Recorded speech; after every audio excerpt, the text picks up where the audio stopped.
Hi, welcome to another episode of the Caroline Glick Show.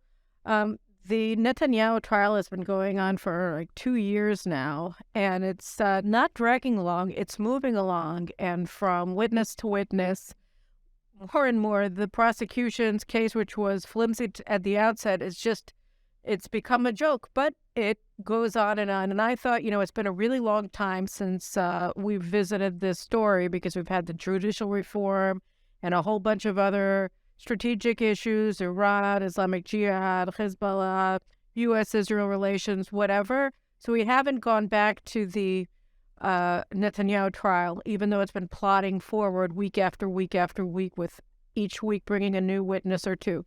And so a year and a half ago on this show, I interviewed my old friend Moshe Kovarsky, who together with a bunch of colleagues formed Project 315 to go over allegations against Netanyahu in one of the charge sheets that he's been indicted on, and showed that it was all a joke, essentially. So today, just to kind of get back into it, because we've had some major witnesses in recent weeks that have been exceedingly problematic yet again for the prosecution, I decided to have Moshe back. He's been following this trial every single day incredibly closely, and I could think of nobody who would be able to give us the granular understanding of just how corrupt this legal process is than Moshe. So, first of all, thanks so much for coming, Moshe. Thanks for being here today. Thank you, Caroline. Nice to be here again. Yeah, it's been a year and a half, and during this year and a half, we heard on the witness stand about 40-plus witnesses.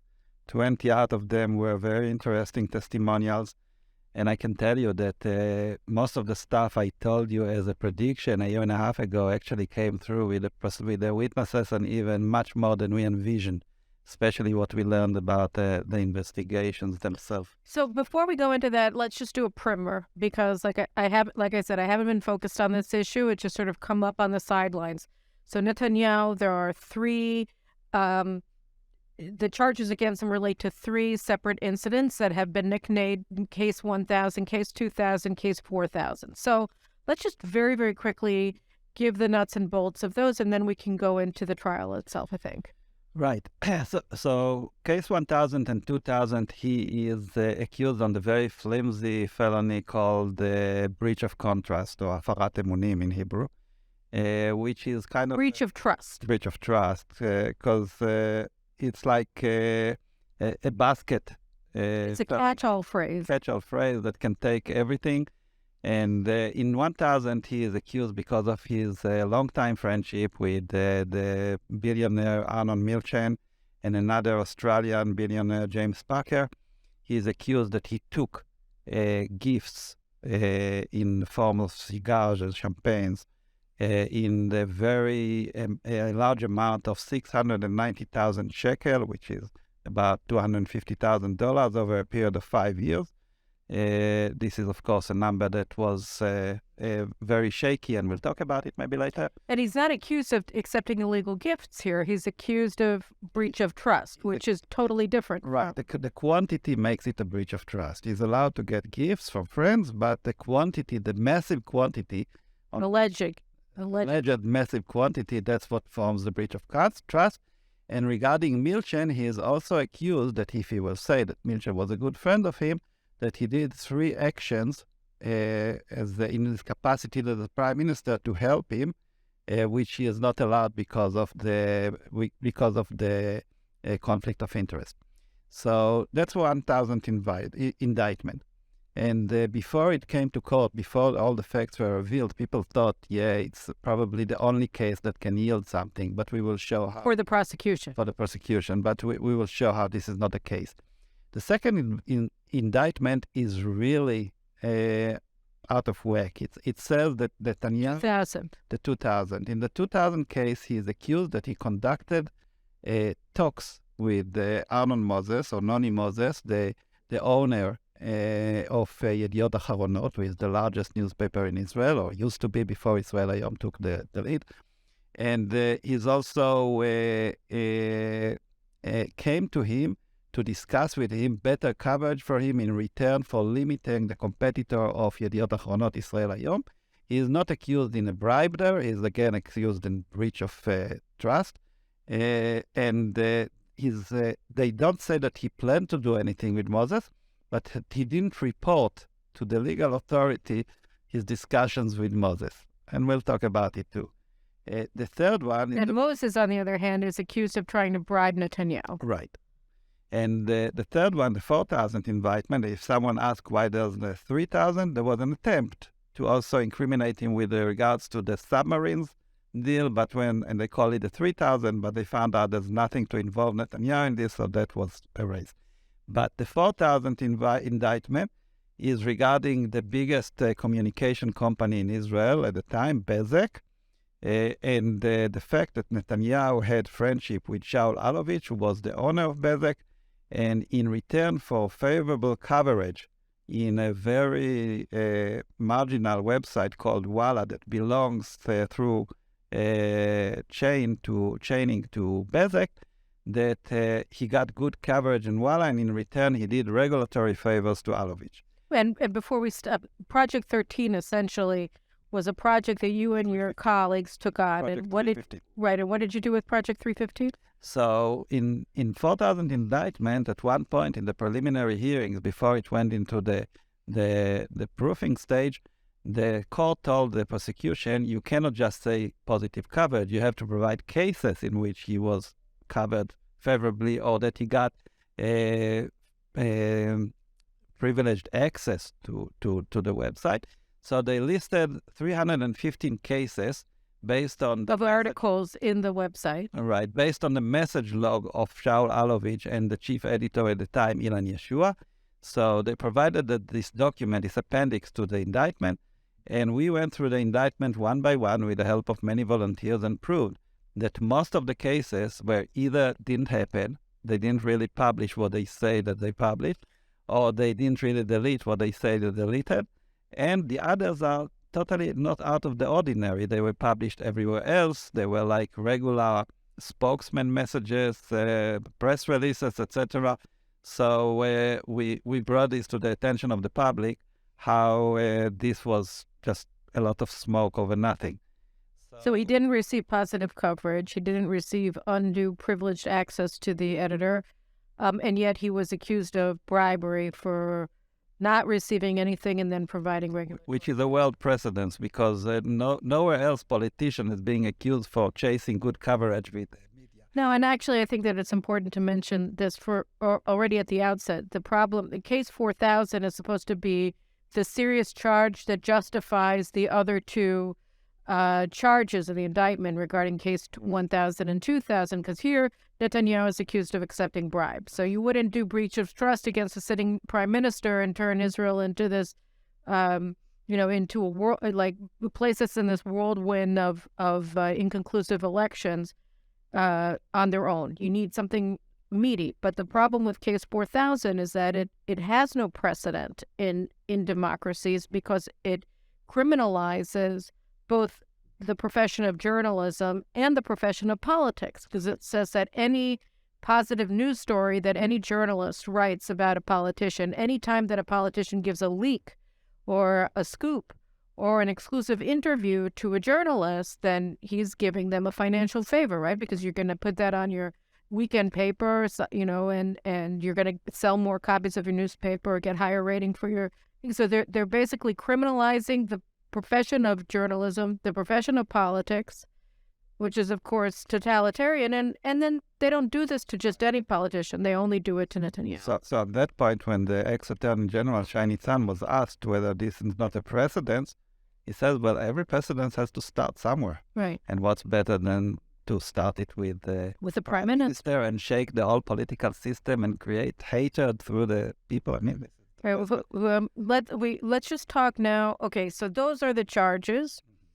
You guys can make what you will of them. I mean, they're absurd. They're totally ridiculous on their face.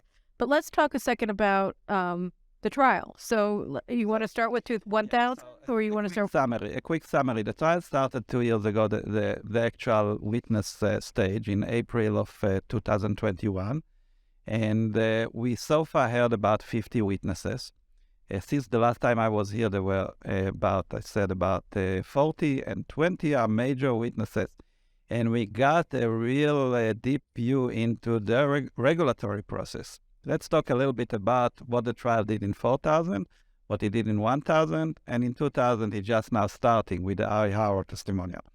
So on the 4000 indictment, we're talking about 4 years period. 4 years that started in December of 2012 and ended in January of 2017. During this 4 years period... February 2000. 4 years and 2 months. Okay. So supposedly, according to the indictment, on a dinner in December of 2012, Netanyahu and Alovich and the wives met in Balfour, in the Prime Minister's house for a social dinner. And they claimed that in this dinner, the bribe deal was agreed upon. There's no proof, there's no recording, there's no witnesses, nothing. This is what the thesis is. And supposedly from that point on, the bribe should start. Someone has to give something, someone has to take something. So apparently over the first 2 years, there was very little help, very few good stories about Netanyahu in the Walla website, and no regulatory favors. The minister at the time was Gilad Erdan, who came on the witness stand.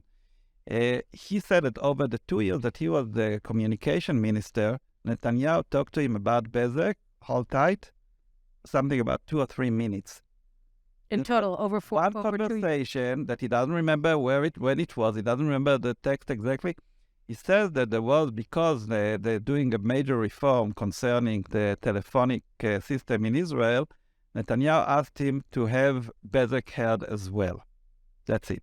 Nothing about changing the decision, nothing about making something in favor of Bezek, just to hear everybody and even hear them out. Hear them out, and he even gave him a reasonable explanation. He said, Netanyahu said, so Erdan said on the witness said, that Netanyahu said that when he conducted a major reform in the banking system several years back, he heard all the banks before he decided in order so that when they come later, he can say that they heard them. So it gave him a very reasonable advice. So does Erdan said. That's all. That's all of his involvement over the first 2 years. And the 2 cases that they bring in the indictment, like that he signed on a deal that one of Bezek's subsidiaries was sold to Axel Springer in Germany, he had to sign it because Bezek is a special company that requires approvals from all levels in order to do any deal.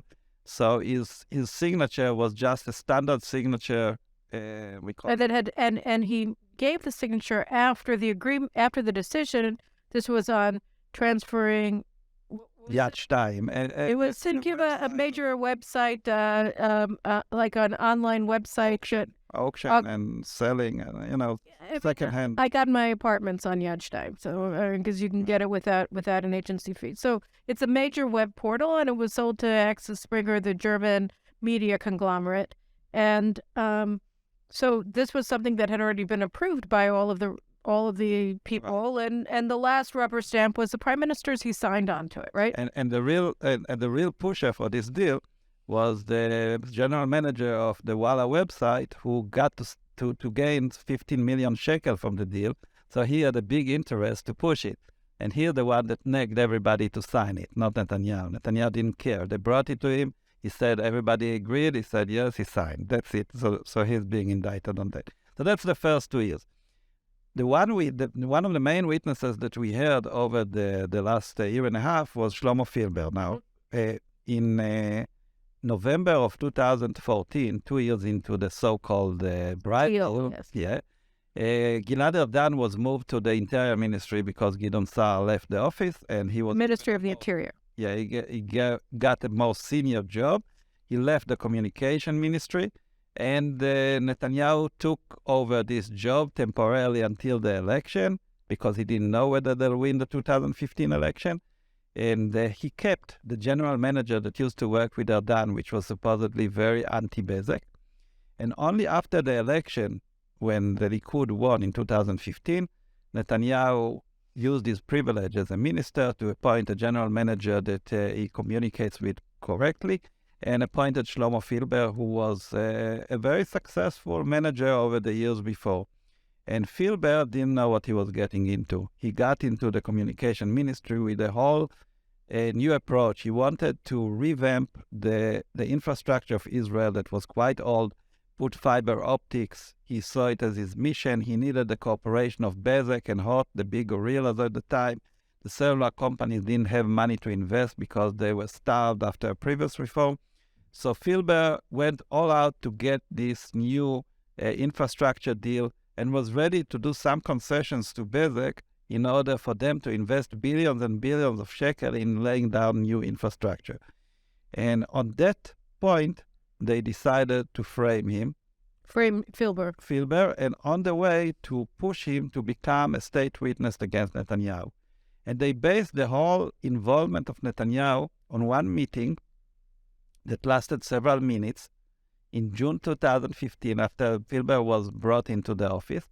And they claimed that in this meeting, Netanyahu told him several things about Bezeq, that he should make it easy on Bezeq in a way. I won't go into all the details. Now, Filber, after a lot of pressure in the police, after 8 months of gruesome investigation, broke and told them a little bit of what they wanted to hear. They didn't go and corroborate it with any way. He said, I met with him like on the first 2 days after I got into office. They didn't go and check location data from his phone. They didn't go to check messages. They didn't go and check the approvals of entry to the Prime Minister's office. Nothing.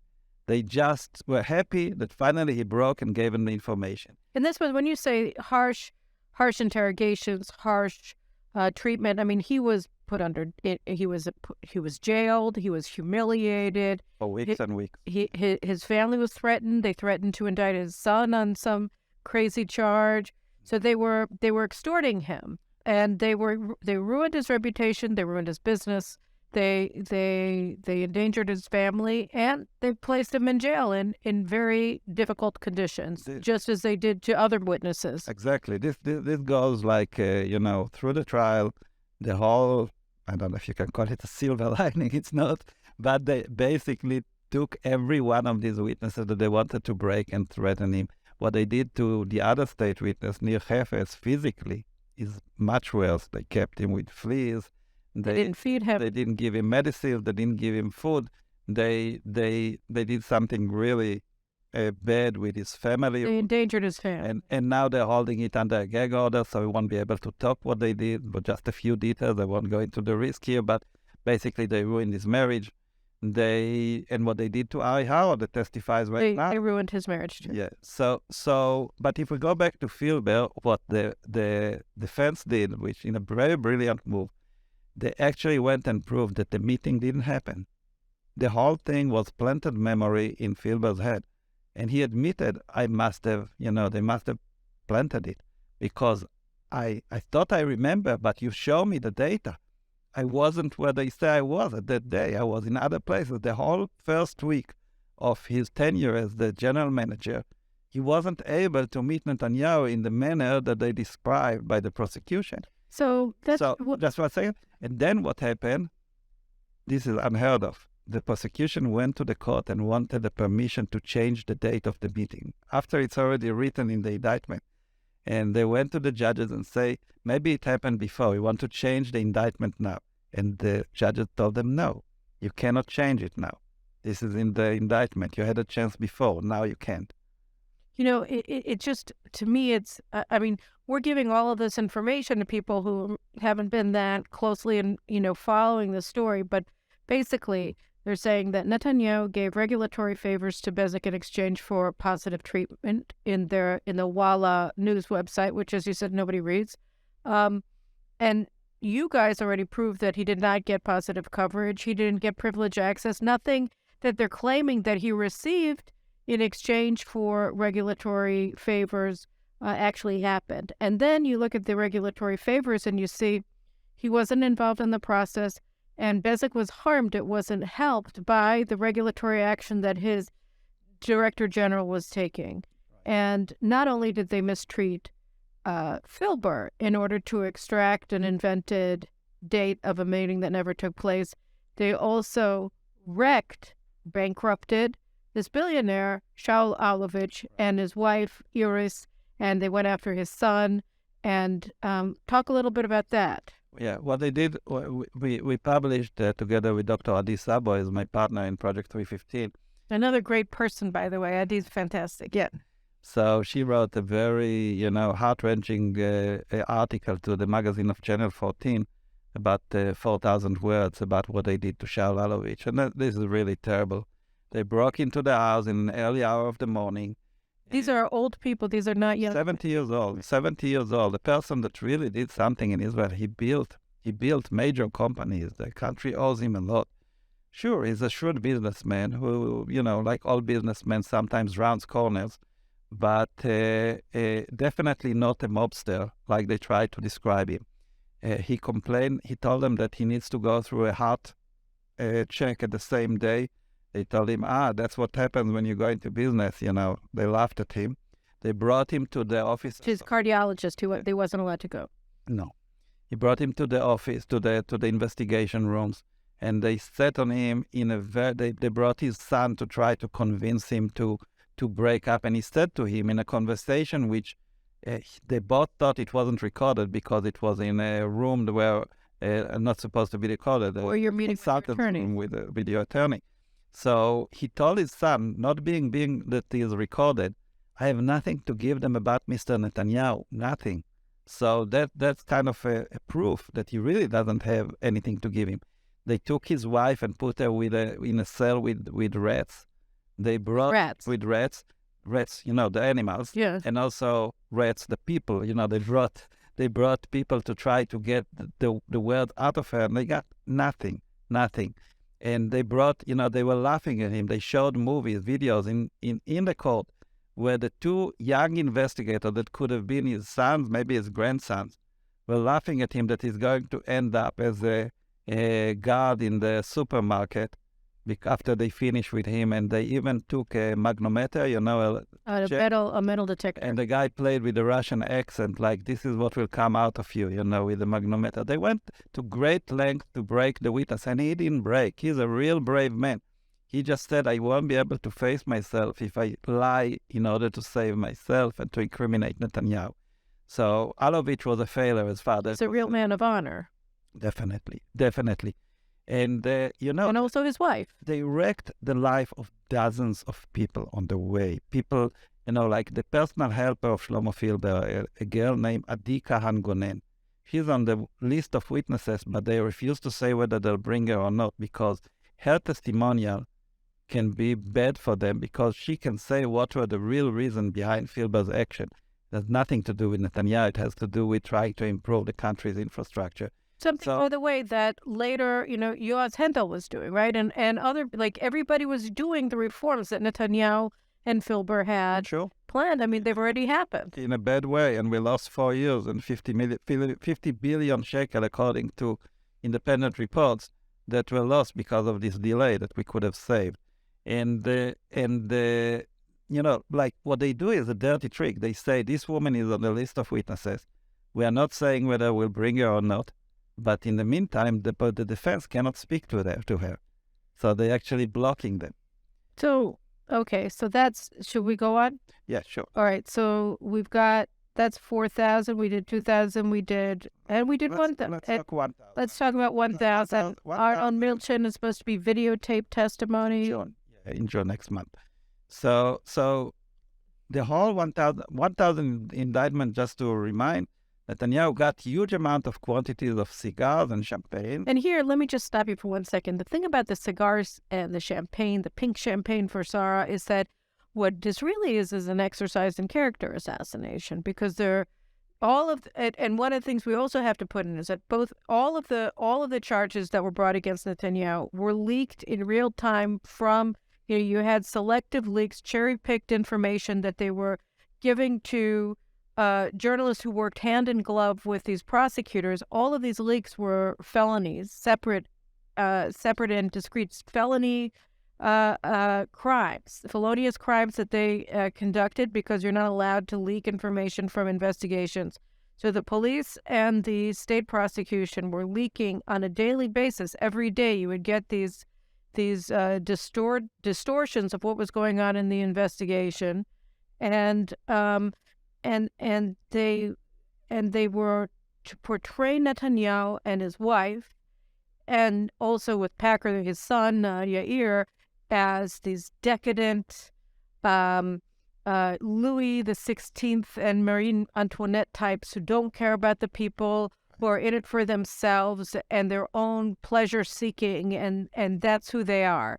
And so that was the sort of the devastating aspect of Case 1000, Right. the cigars and the champagne. So talk a little bit about that. What did we discover about what was actually given? Tons of data, because 690,000 shekel, that's to the single shekel, it's written in the indictment. There's actually a table there that says on every year, this is what he got from Milchen cigars, Milchen champagnes, Packer cigars, Packer champagne, on a yearly basis. How did they come to with these numbers? They have hardly a proof that it ever got to Netanyahu himself. What they did is something very simple. They collected all the invoices, and sometimes not even invoices, sometimes just pieces of papers, and they summed up all the consumption of Milchen and Packer over this period. Their own consumption, what they bought. So you go to grocery store bills, and you say, Caroline Glick spent X thousands of shekels on groceries last month, and then they say, because I gave a bottle of wine to my neighbor, they say that I gave the entire amount of my groceries to my neighbor. Right. Actually, they were a little more generous than that. They said, okay, Milchen, he gave 100% of his cigars to Netanyahu, but only 60 or 65% of his champagne to Netanyahu. And Packer, he gave 98% of his cigars 98. to Netanyahu and 85% of his champagne. How did they come with these numbers, you'd ask? There was this assistant of Milchen, a woman named Adas Klein, and they sat with her in the investigation and they asked her to estimate. Oh, they asked her to estimate. Yeah. And who is this Hadass Klein? But let's talk about her. She's another star Mitch. She worked for many years with Milchen as his personal assistant. And in the last several years, between 2014 and 16, Milchen allowed her to work also as an assistant to James Packer, who was his friend that came from Australia on regular visits.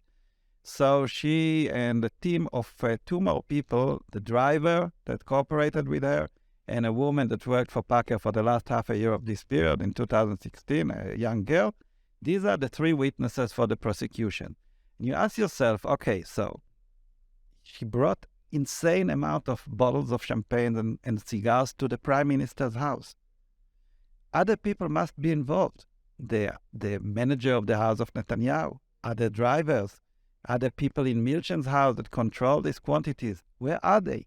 They are not going to be brought to the witness stand because they are not cooperative as the police. So Hadass Klein says 100% or 98%. Hold on, just a second. Let me complete the argument. So you say, okay, they don't want to bring people.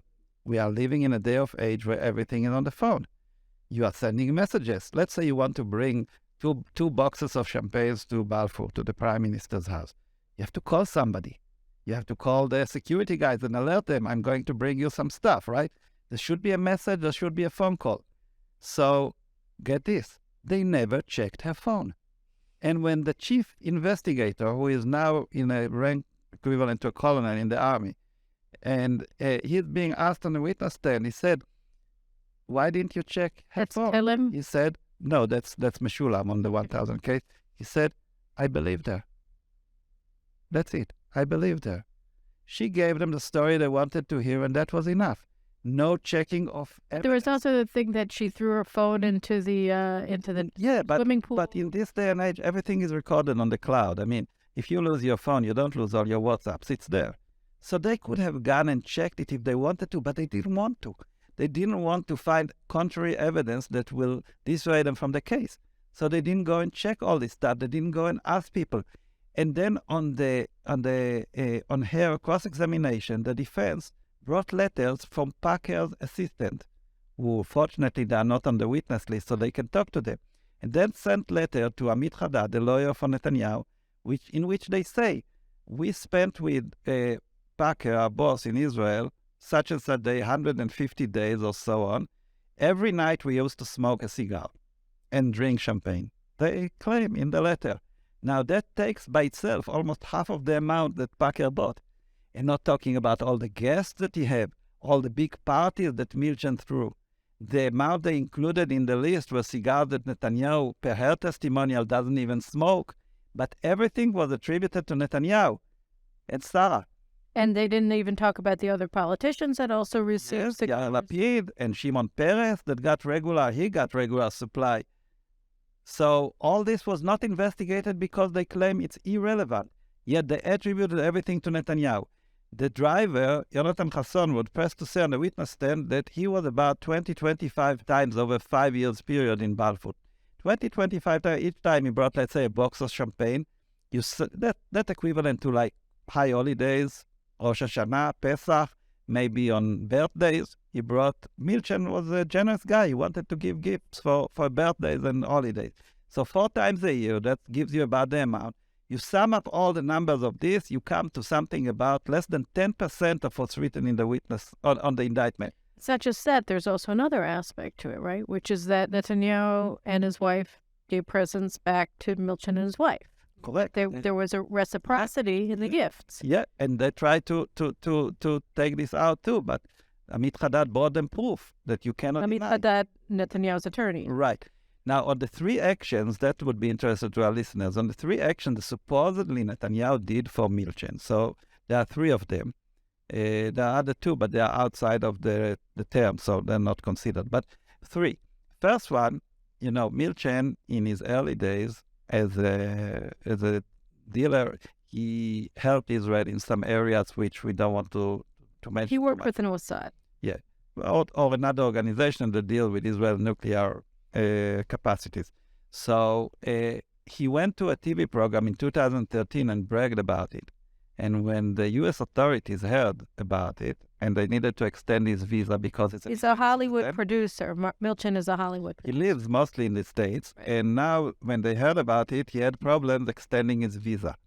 So he got really panicked and called everybody, Peres and Netanyahu and John Kerry and everybody to help him with his problem, including Netanyahu. Now, all Netanyahu had to do, and he had perfect legal right to do that, is to say to their counterparts in America that Milchan has not been doing this stuff for many, many years. And he's the only one that can say that because he's the prime minister now, he can tell. So that was something that he should have done because of the help Milchan gave in the past to Israel. There's nothing wrong about it. But they claim this is an uncalled for action on Netanyahu's part. The second thing was about a certain change that... Because he spoke with Kerry about Milchan, purportedly, and said there's... Milchan has been out of this business for 30 plus years.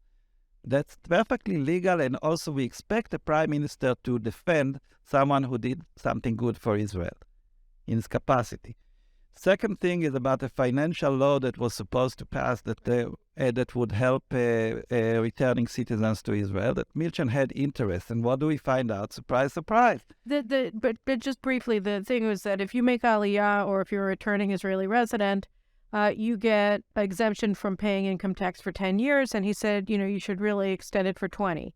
And personally, I'd be very happy if he did that too. A lot of Americans who are pensioners would probably come to Israel on Aliyah that are staying behind now. But all the same, that was the request he made. Here's the ABC. Right. Netanyahu was not involved. Right. He didn't do anything. He didn't do anything. B, the one who did everything was Yair Lapid, who was at the time finance minister under Netanyahu, and it was his capacity to do it. So and he was getting cigars from Milchan. He was also getting cigars, but more than that, Milchan came with his lawyer to Yair Lapid's house. Yair Lapid brought to the meeting a referent from the finance ministry, an official person, to try to help Milchan with his request. And all the discussion was in Yair Lapid's house. But now, get what? Here's the C.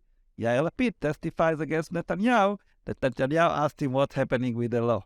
So now, not only that they don't investigate Yair Lapid, that he is the one that did all the action, they use his testimonial to indict Netanyahu. Now, at that point, when he told them that he met with Milchan, when he is the prime minister, and discussed with him this thing that could have helped him, they should have said, stop. We are now moving to investigate you, for real as a potential. The finance minister, you're lead. Right. But they didn't. They were so happy that he told them. It's the same thing with I met with Netanyahu in the corridor before the government's meeting, and he asked me what's going on with the law. That's what is in Netanyahu is indicted on. And the third one was about some deal with the media in Israel between two companies at the time, Keshet and Reshet. Nothing happened out of it. It's an egg that wasn't laid. And yet they took these three cases in order to frame him that he did some things in conflict of interest. And it's so flimsy, it's so ridiculous that, you hear people say, really serious offenses. Nothing. It's basically nothing. And then we get to Ari Harrow. Yeah, the 2000 indictment. So here's the deal with the 2000 indictment. Why did Netanyahu meet Moses? You have to go back to 2007. 2007, Israel Hayom was founded by Sheldon Adelson, the multi-billionaire. And he did it because after the Itmatkut, after the separation from Gaza, after the expulsions from Gaza, after the war in Lebanon, Adelson wanted to create an alternative to Yediot Achronot, which will be right-wing, Zionist, pro-settlement. And just to give you guys a sense of how bad Yediot Achronot is, because Haaretz reasonably gets most of the criticism because they basically are just an Arab paper that's published in Hebrew and in English.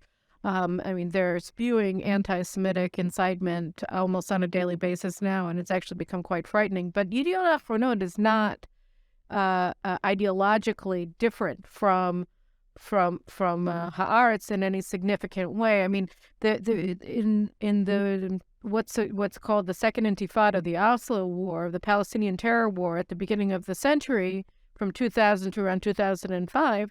Yediot Achronot was the first paper that started a campaign to get soldiers to refuse orders to serve in Judea and Samaria. Okay, they were interviewing, if you guys have ever heard of the, Four Broken Cameras, which is interviewing former directors of the Shin Bet who were on the very far left, and they all demonized Israel. That documentary started in a cover story for Yediot Achronot weekend newspaper, so that all of these anti-Israel propaganda campaigns that have really gone on to cause lasting damage to Israel's position in the world and its society, many of them, many significant ones, began at Yediot Achronot. So Yediot Achronot, it's not only that it's extremely hostile to Netanyahu, it is extremely hostile to the Israeli right, and increasingly to Zionism. So I think that, people have to understand Yediot Achronot, and it was a monopoly. It had monopoly control over media coverage, over the newspaper business in Israel, and also through interlocking ownerships. Israel's most watched television station, Channel 2, now it's Channel 12 and 13, but that was also in part owned, and I think it still is, by the Moses family. And so through that and through Galei Tzahal, Army Radio, and other media platforms, local newspapers, Yediot Achronot's family ownership, the owners, the Moses family, essentially had a monopoly share on the Israeli media market. And to a large degree, they exert outsized influence on what Israelis hear, read, and see in the news every day. The main editor of the Friday broadcast on Channel 12, now Ron Yaron, used to be the editor in Yediot Achronot. Right. He's on the witness list, and they're not sure whether they'll bring him or not, because even his testimonial will be devastating for them in the 2000 indictment. But let's see what the 2000 indictment is. With this background, let's go into what happened with 2000. Right. So Israel Hayom was formed in 2007. First of all, just on the weekdays. And Moses starts feeling the pain because it's free. It's free. It makes its money on commercials. So it hurts the Yediot Achronot in two ways. First of all, people who pick up the free paper don't buy the paper, Yediot Achronot. And also, it creates a lot more offer on the media market for advertisement, so it lowers the prices of advertisement. So in 2010 or 9, Israel Hayom becomes also a weekend newspaper, and that's a real blow for Yediot Achronot, for Yediot Achronot. And Moses, in parallel, Netanyahu got to get back into power in 2009. So Moses is trying very badly to negotiate with Netanyahu then in 2009 to try to help him with Israel Hayom. He gets nothing in this negotiation. He goes to the legal route, trying to use his cronies in the Knesset to pass a law that will force Israel Hayom to take money. That's back in 2010.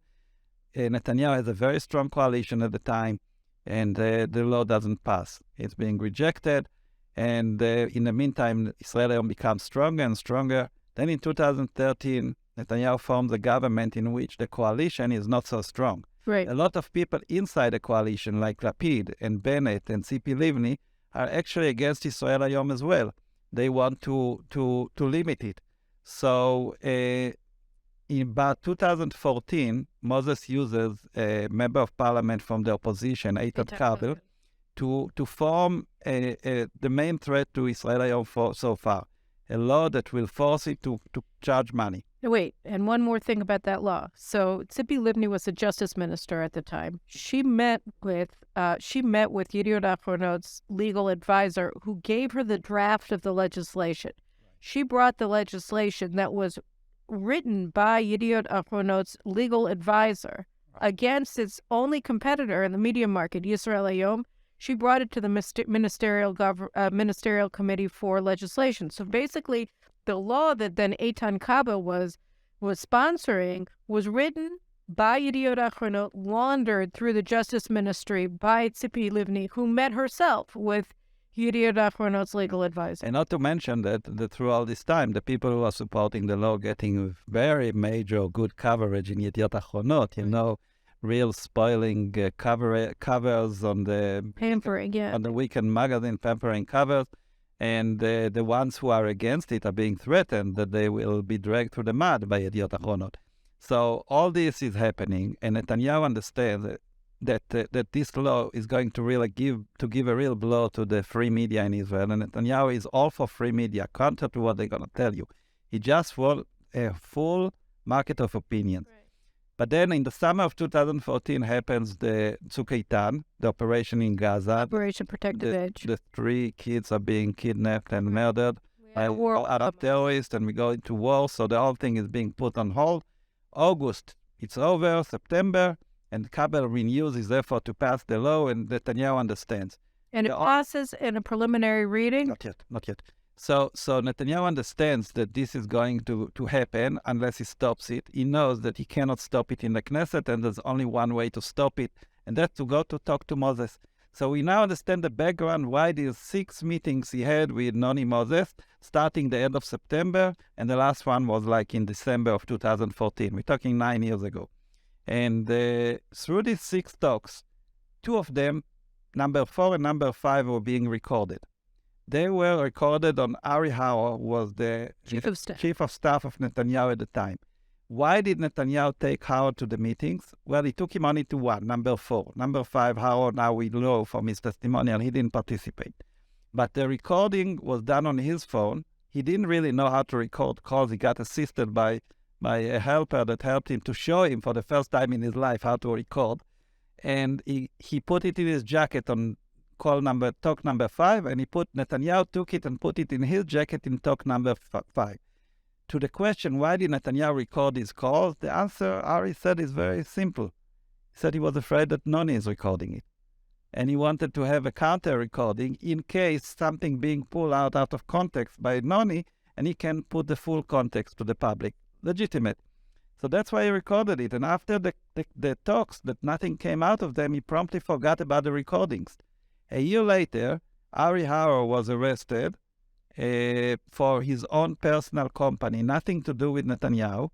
And during the confiscation of his phone and his computer, apparently they found these recordings. And here they found something about Netanyahu, but they can't use it because it's not allowed. It's the prime minister. They need to get a permission. At the time, the chief attorney general in Israel is being switched just at the time from Yehuda Weinstein to Avichai Mendelblit. And they don't want to go to Weinstein because he will throw them away. So they hold on the calls, probably. This is all an assumption. And in February of 2016, they call Arya to take his phone back. He takes back his phone. What does he find out? That the application for recording that he used once is open.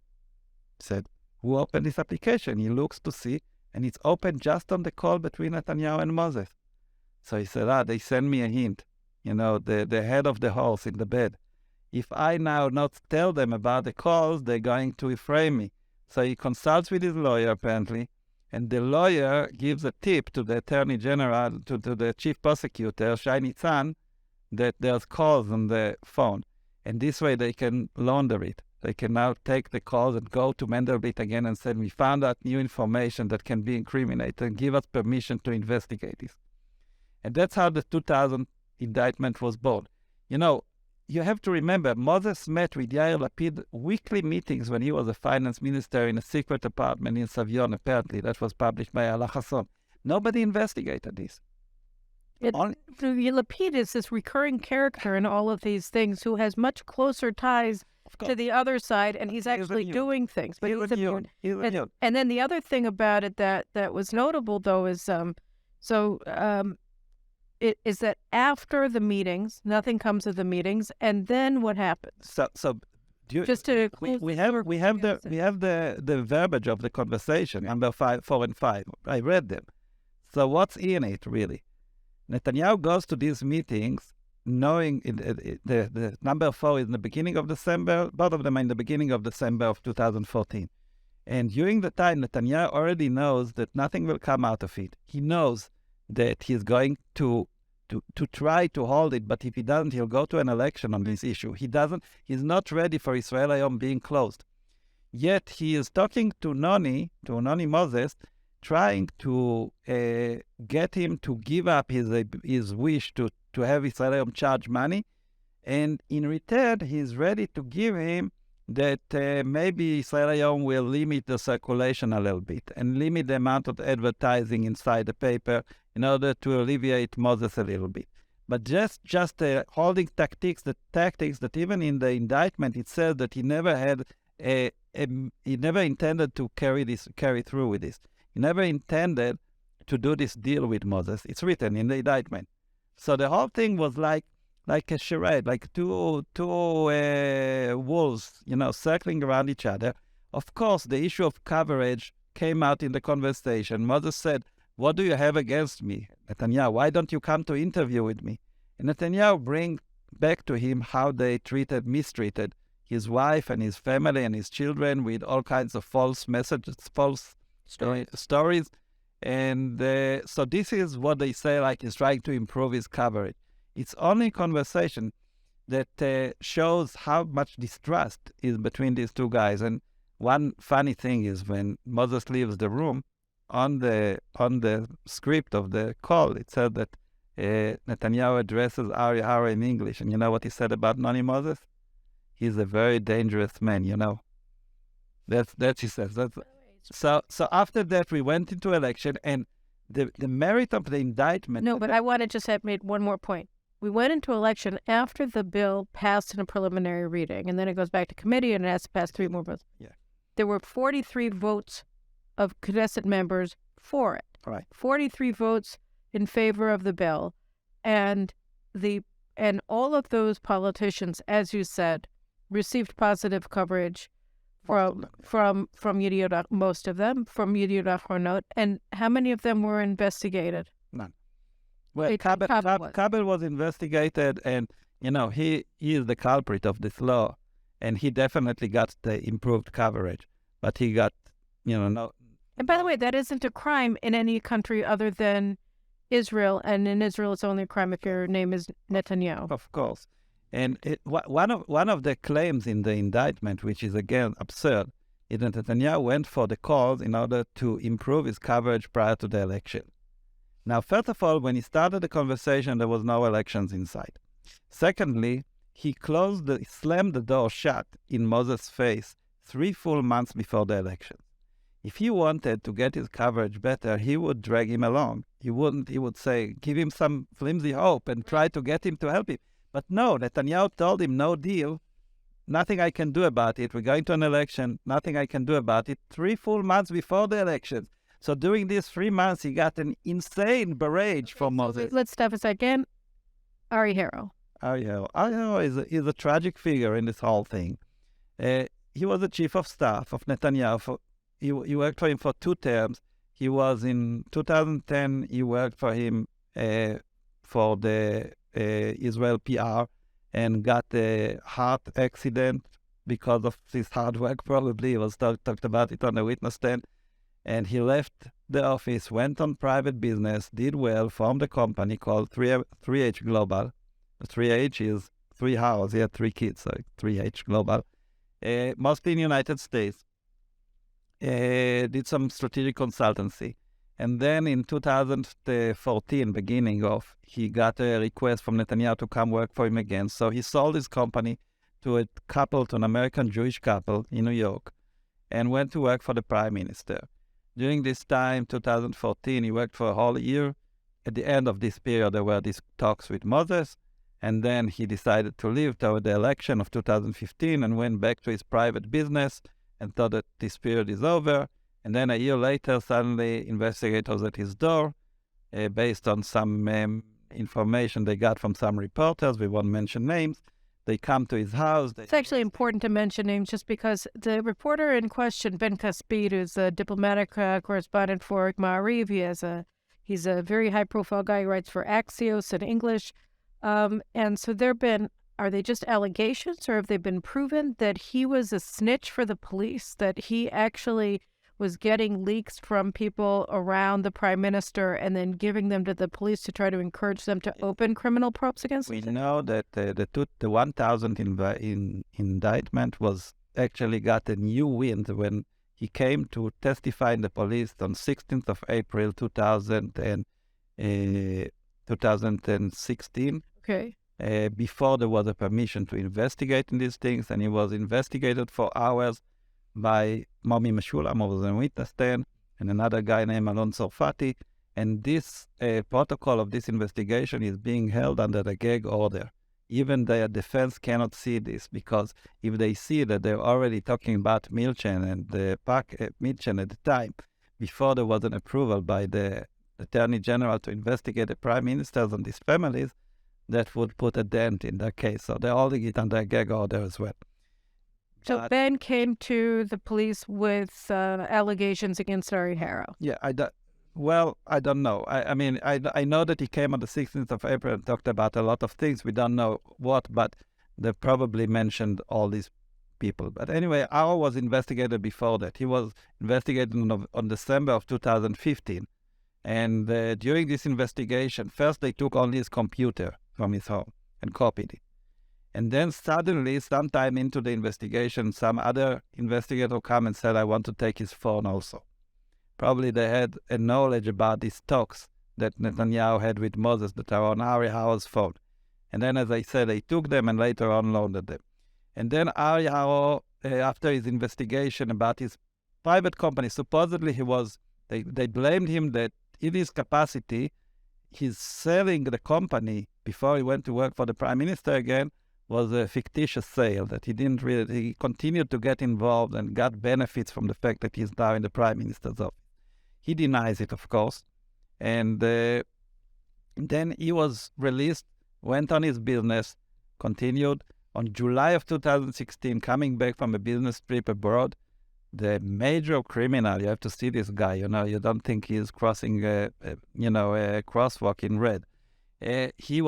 He was arrested in the airport, right, and brought to investigation, a gruesome investigation in which they told him, you just give us what you have, what I said before, what you have about the prime minister. They threaten his family, they threaten his life, they're going to ruin him, etc., etc., etc. He still doesn't break, doesn't become a state witness. It took a year until they broke him and he became a state witness. And to date, his personal case, which has nothing to do with Netanyahu, is not even decided. They're holding it like against him in case He was under investigation for something that has nothing to do with anything related to Netanyahu. All right. It was a personal thing. And then they said to him that we will make a plea bargain with you effectively, or if you turn tail on Netanyahu, if you give us Netanyahu, we'll leave you alone in your case. So this is very different, and we've talked about this on this program in the past, that if you get a pisher, a little drug dealer, and you arrest him because he's the little guppy fish, and you arrest him, and then you want him to give you the guy up the feeding chain in the drug cartels, and so he turns tail on the guy ahead of him, and in the end you're going to get to the guys in Mexico, right? And so here that's not what they did, because there's no chain.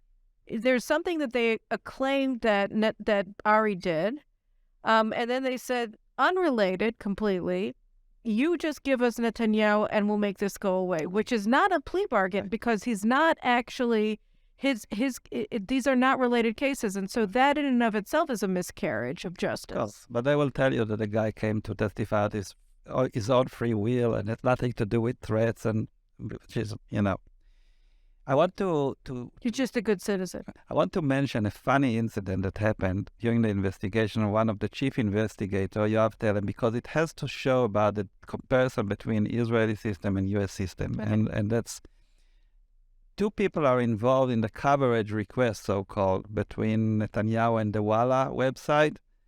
In the first 2 years, there was a guy named Zev Rubinstein, who was a friend of Alovich, friend of Netanyahu. He is a right-wing person. He lives in the States for the last 20 years almost, and he kept pushing Alovich for his own reason to write good stuff about the right-wing government and about Netanyahu. And they thought that this is part of the bribe deal.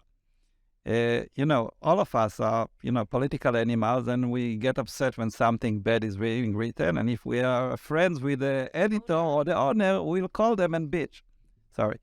Now, on the second 2 years, there is another guy named Nir Hefetz, who was the spokesman for Netanyahu. And he called a lot to Alovich and asked him, like he called any other media, and told them to improve the coverage. That's what spokesmen do. Now, Nir Hefetz is the guy that became state witness after being tortured. There's no other word. Tortured for 2 weeks in jail until he broke up and became a state witness. Zev Rubinstein, on the other hand, is not on the witness list. So he's the lawyer of Netanyahu, Boaz Ben-Tzur, on the 4000 case, interviewed Yoav Telem, and he tells the story. So apparently in September of 2018, a delegation came out from Israel to investigate Zev Rubinstein in New York because they refused to come to Israel. Who was in the delegation to investigate this guy? Something can be done on Zoom or any other thing? No, they go there. 2 investigators from Lahav, 2 from the... That's a criminal... that's like the serious crimes... Israeli FBI, sort of. 2 of the Security and Exchange Commission from Israel, Paulina Glovsman and Yariv Amiad, the boss. Several people from the prosecution, from the attorney office. So a delegation of at least 6 people. They go to New York on our expense to investigate this Zev Rubinstein. He comes with a very high-end attorney named Brafman, I think. I don't know. Mm-hmm. Ben Brafman, yeah, he's great. So he comes with him to this investigation, and the first thing Brafman says to Yoav Telem, who is the head of the delegation, our client came here with good faith to give everything that he knows and to talk freely with you. So Yoav Telem asked him, did you read about the trial on the Israeli media, everything they say and everything? Did you hear about this? So the lawyer said, wait a second, you're not supposed to ask. You have to ask him what he heard at the time. That's the law. So ask him, what does he know, not what he read in the media. So then Yoav Telem goes into what Boaz Ben-Tzur, the lawyer, called a Shakespearean monologue of like 10 minutes, where he explains to him how they are sure Netanyahu is the biggest criminal, Alovich is the biggest criminal, he helped them in this big bribe deal, etc., and gives him the whole list, how they got these witnesses, they told them that, and that witnesses, they told him that. And the fish is in the net. Just tell us what you know. So the lawyer said, I've been a lawyer here for many years. I've never in my life heard a prosecutor or investigator saying this. I now recommend my client to not say a word to you, because no matter what he says, you're going to twist it and make him the guilty one. So he's not talking to you anymore. So the whole delegation folded their tail and went back to Israel. They had nothing. And that was unrolling. So Boaz Benson said, here you have two people, basically the same thing. They both send messages to Allah. One of them had a high-end lawyer in the States, which is a little different system than us. And you got nothing of him. You don't even put him on the stand. The other one, you use fleas, prolonged incarceration, a close woman that we not talk what she did, electric sword that they threatened him metaphorically with, starvation, mentioning about a dark past with trains and stuff, all kinds of things. And surprise, surprise, he becomes a state witness. Can you explain to me the difference, why this worked here and didn't work there? And that was a funny moment in court, just to show you. Well, I think, we should probably wind down because it's so much to take in. But, I was following and covering the investigations of Netanyahu from the outset. This is an extraordinary miscarriage of justice. It was clearly they were hounding him. They wanted to root him out of office through this legal persecution. And here he is 2 years into his trial. You're watching it as closely as anybody, closer than almost anybody. How do you... Well, if you had just, two things to say about this that you wanted to kind of stick with people who are looking at this every once in a while, what would you want them to understand about what is going on here in Israel? What we've been dealing with since, when did it open? In 2016, the investigation? 2015, I think you can say. But what I want to say is that this trial goes way beyond Netanyahu. It goes beyond Netanyahu because it created a terrible rift inside the people. People now on the other side are poisoned with hate. They poison with this misleading conception that Netanyahu is corrupt, that Netanyahu and his family are decadent, as you said, and they just don't know the facts. They are not interested in the facts. They manage to plant into their head this demonic vision, and we as citizens cannot stand up to this. The truth has to come out, and we're fighting immense powers of the media that are just hiding the facts and creating falsified facts. And I'm not alone in this. Fortunately, there are people that do even much more than me, like the journalist Eli Tzipori and Avi Weiss and Kinneret Barashi, who opened the Open Studio. Right now, we were a bug in the system. They didn't expect us because it doesn't happen.